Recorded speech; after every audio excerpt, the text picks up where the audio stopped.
Zdravím fanoušky webu Cena Výkon, za kamerou Petr Mlejnek a v tomto videu bych vám chtěl v rychlosti představit respektive tři čidla značky Sonov. Jejichž nativní aplikace je eVeeling.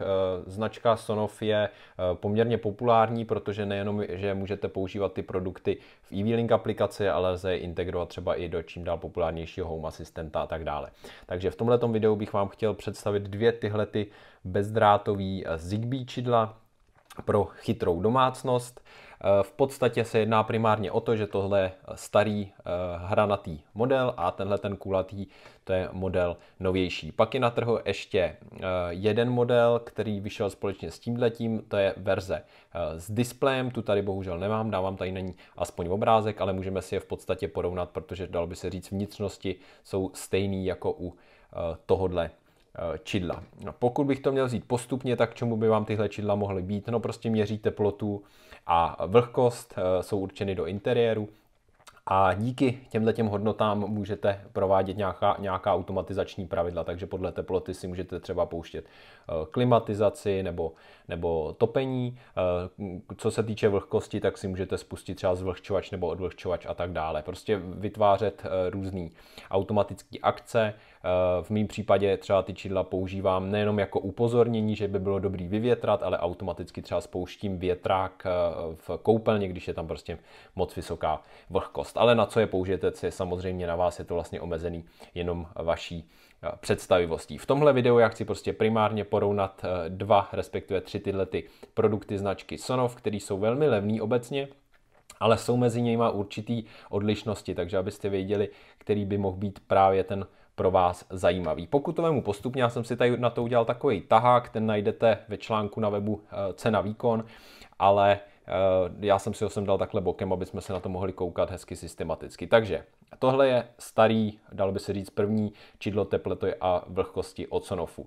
Hnedka na první pohled si můžete všimnout, že to je hranatý produkt. Tenhle ten nový senzor, ten je kulatý, takže to je vlastně ta hlavní odlišnost. A ten třetí produkt, ten je ještě o kousek větší a má LCD display.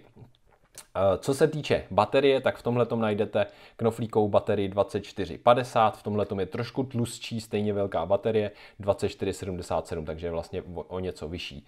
V té displejové verzi tohohle čidla je 2450 baterka, takže zase o něco menší než ta, co je v tomhletom. To se samozřejmě podepisuje na výdrži baterie. Tady výrobce neudává, jaká je výdrž tohohle čidla na tu baterii, respektive té baterie tady udává až 4 roky. U té verze s displejem jsou udávány 2 roky. Co je důležité z pohledu té baterie je ale za mě to, že v tomhletom prvním velmi levným čidlu je úplně na prd ta výměna té baterie. Ta se totiž provádí tak, že musíte vlastně tu zadní část odcvaknout a to se dělá dost nešikovně. Ve chvíli, kdy se tam snažíte dostat pod to nějakým šroubovákem nebo něčím, tak to většinou odejpete, to plastové tělo, a to je poměrně škoda. Takže když máte takovýhle nějaký šikovnější nástroj, tak to sice tolik netrpí, ale pořád to není nic úchovatného, prostě dostává se do toho čidla opravdu špatně a tohle je za mě jako docela nešikovně udělaný. A když s tím budete zacházet nešetrně, tak můžete ulámat i ty pacičky, prostě není to úplně dobrý přístup do toho čidla jako takového. Tady vidíte tu baterku. Tak, když to zacvaknu zpátky, tak se podíváme na to lepší řešení a to je vlastně jsou otočná záda, takže tady vezmete třeba 5 korun, takhle to otočíte, oni ty záda tam budou trošku držet, protože to čidlo je magnetický, k tomu se za chvíli dostaneme. Tak, ale to sundání vlastně toho zadního krytu je výrazně jednodušší, respektive nemáte tam víceméně co poničit, dalo by se říct. Tady si můžete všimnout té baterie vevnitř 2477, je to prostě o něco tlustší řešení. Tak, já se tam teďka zase zkusím trefit zpátky, abych to moc neponičil. Tak a máme to zacvaklý. Takže šetrnější, když to budete mít někde třeba přilepený, tak s tím v podstatě jenom otočíte a sundáte to mnohem lepší než tohleto vycvakávání. Co se týče té displejové verze čidla Sonov, tak tam jsou ty záda taky vycvakávací, takže to není tak šikovný jako u téhletý kulatý verze. Co jste si už teda mohli všimnout je to, že vlastně u tohohle čidla můžete si ho někam postavit, položit, to je jasný, ale součástí balení je ještě lepení. Je tam vlastně lepící pláska v obou stranách nebo takovej čtvereček, takže vy si tohleto čidlo můžete někam přilepit.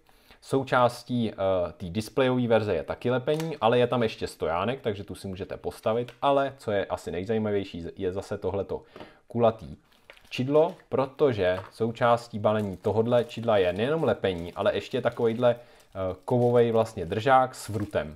Jo? A to čidlo jako takový je magnetický, takže vy si můžete třeba přichytit to čidlo na lednici nebo na nějakou rozvodnou skříň nebo něco, prostě na nějaký kovový povrch. Můžeme si to všimnout třeba na té 5 koruně, že je magnetický, ale dá se proto krásně využít tenhle ten držák. A já konkrétně tohleto čidlo chci dát na půdu, takže tohleto přidělám na trám a vlastně to čidlo budu moct kdykoliv sundat a použít ho třeba někde jinde. Takže krásný doplněk k tomuhle čidlu kulatýmu, je prostě magnetický, můžete ho dát z tohohle pohledu na jakýkoliv magnetický povrch, ale ještě tam máte součástí balení ten držák jako takový. Potom je tady docela zajímavá věc, kterou jsem testoval, a to je to, že ty produkty jsou určený do nějakého pracovního prostředí. Ten první hranatej, tak ten má určený pracovní prostředí -10 až +40 a vlhkost 10 až 90%. Tohleto kulatý a ten ta displejová verze má to rozpětí širší, takže teoreticky by měly vydržet víc od -10 do +60, vlhkost 5 až 95% v obou případech. Takže z tohohle pohledu trošku lepší, ale tyhle ty hodnoty neznamenají ty hodnoty, které ty čidla měřej. To jsem totiž testoval, zajímalo mě to, bral jsem to totiž tak, že tohle to prostě umíš +40 a víc ne, ale opak je pravdou, všechny ty čidla zvládají vyšší, ale i nižší hodnoty, třeba z pohledu toho tepla jsem na ty čidla foukal fénem a dostal jsem se i přes 60 stupňů naměřených. Otázkou je, jestli prostě ty čidla se nějak neponičej a jestli měřejí přesně i v těch hodnotách. To těžko říct, ale jsou toho schopný. Stejně tak, když jsem je dal do mrazáku, tak jsem se dostal až na hodnoty okolo -20 stupňů. Takže jsou schopni měřit i míň, záleží potom, jestli to přežijou nebo ne, ale, a jak přesně měří, ale umějí prostě měřit jinak, než je to pracovní prostředí, do kterého jsou určený. Tak, dále k porovnání těch produktů. Tahleto základní nebo tohleto první hranatý čidlo, to odesílá data méně často do té nativní aplikace eView-Link. Tohleto zařízení a i ta displejová verze odesílá ty data častěji a zároveň v aplikaci eView-Link, to si za chvíli ukážeme, máte i možnost nastavit si takzvaný úrovně komfortu, dalo by se říct. Takhle, když jsem si otevřel eView-Link, tak těch hodnot si teďka moc nevšímejte, jsou trošku zblblý ty čidla. Tady jsem asi oddělal baterku, jak jsem to měl v tom mrazáku, takže to myslím si, že tohle to teďka neměří. To je to starý, to hranatý. Tohle to měří, ale vidíte, že tam je nesmyslná vlhkost, protože se to celý voroslo, když jsem to vyndal z toho mrazáku z těch -20. Takže na hodnoty moc nekoukejte, co jsem vám chtěl ukázat je teda to, že tady máte v eView-Linku nějaký ty informace, historický data, které si můžete stáhnout a koukat na ně zpětně. A pak tady máte nějaké nastavení. Tohle je teda ta hranatá verze. Ale u té kulaté a u té verze s displejem máte v nastavení, tohle je vlastně ta úvodní obrazovka, je stejná, ale v nastavení tady máte navíc takzvaný úrovně komfortu a to je vlastně jenom taková funkčnost, která vám zobrazuje ta data na té úvodní obrazovce nějak zbarvená, abyste si prostě toho všimli. Takže to je takový jako nice to have z pohledu funkčnosti, zase nic tak zásadního, když si tam nastavíte automatizace, aby vás to upozornilo při dosažených nějakých hodnot.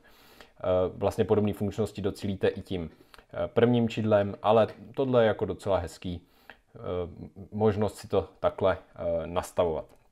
No a na závěr v podstatě už jenom to nejdůležitější.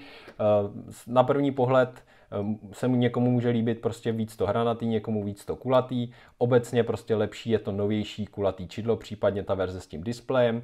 Každopádně je to něco za něco. Tohle čidlo se dá sehnat okolo 200 až 250 korun. No a tohle tím, že je novější a dalo by se říct lepší a mělo by i přesněji měřit, jak udává výrobce, tak to stojí nějakých 300 až 350 korun. Co se týče té verze s displejem, tak ta stojí okolo 400 korun. Takže je to na vás, co byste víc využili. Pokud byste těch čidel kupovali víc, tak samozřejmě se to může trošku prodražit, brát to lepší, ale za mě prostě se ten příplatek vyplatí. Na závěr bych dodal ještě jednu zajímavou věc, a to je to, že když jsem ty čidla porovnával, jestli měří podobně, tak z pohledu teploty měří, dalo by se říct stejně. Z pohledu vlhkosti tohleto čidlo měří, myslím, že víc, asi o 5% měří větší vlhkost než tohleto čidlo. Nevím proč, i v různých podmínkách. Tohle čidlo mám dvakrát, takže jsem si to ověřil a prostě tyhle čidla měří tu vlhkost o něco vyšší, tyhle naopak možná o něco nižší. Když jsem to porovnal úplně s jiným čidlem od Qingpingu, na který jsem taky kdysi dělal recenzi, tak to měří přesně mezi. Jo, takže ve chvíli, kdy tohle čidlo měřilo 50% vlhkost, tady to měřilo 55 a tady to měřilo nějakých 52, 53, takže to jsou takové jako hodnoty, těžko říct, která je ta správná, ale z pohledu výrobce tady by měl být prý nějaký lepší čip a mělo by to měřit líp. Tak, to je ode mě všechno. Tolik k představení těchto produktů. Pokud by vás zajímali, odkaz na ně najdete pod videem, najdete tam taky odkaz na webce na výkon, kde si můžete prohlídnout tuhletu tabulku. Pokud si ty produkty koupíte v našem e-shopu, budu jedině rád, protože tím podpoříte naši tvorbu.